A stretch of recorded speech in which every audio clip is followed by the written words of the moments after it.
The most expensive congressional race in history is over, but the debate over how the money was spent and where it came from is just beginning.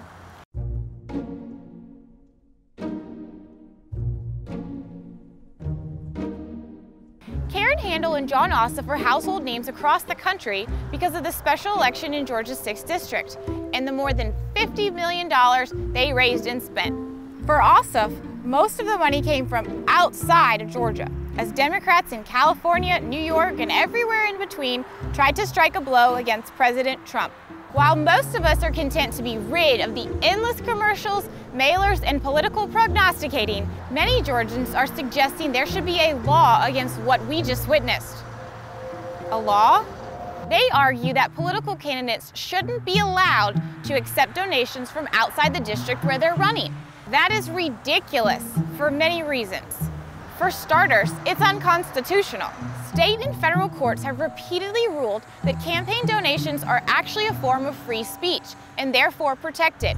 Helping a candidate is a way to promote political ideas and change.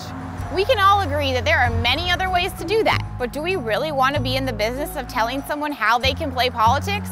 The second problem is that given the transient lives we live, a person may live a great distance from where they work, or may own rental properties, or even send a child to school in a different location than their residence. Is a mailing address the only thing that gives you a voice in the political arena? Obviously not. Think about it from another perspective. Do you want the government to tell you what you can and cannot do with your own money? And how would you make the determination of having a vested interest? Is it a city, a district, a region, a state, or none of the above? Do you want your elected officials to make that determination? I don't. Finally, politics is important, and it's reasonable to spend money on important things. Consider this. Americans spent $18 billion on Easter candy this year, while the 2016 election cost less than $1 billion. So it's clear that important things vary by person, and most of the millions of dollars spent on commercials and campaign materials in this latest race did little to enlighten the public.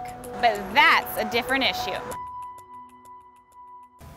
All right, just so we're all clear, this segment represents my views and not necessarily those of Fox 5 Atlanta, but we want to know whether it represents your views. So tell us whether you like it or not. And who knows, maybe I'll respond to you on Fox 5.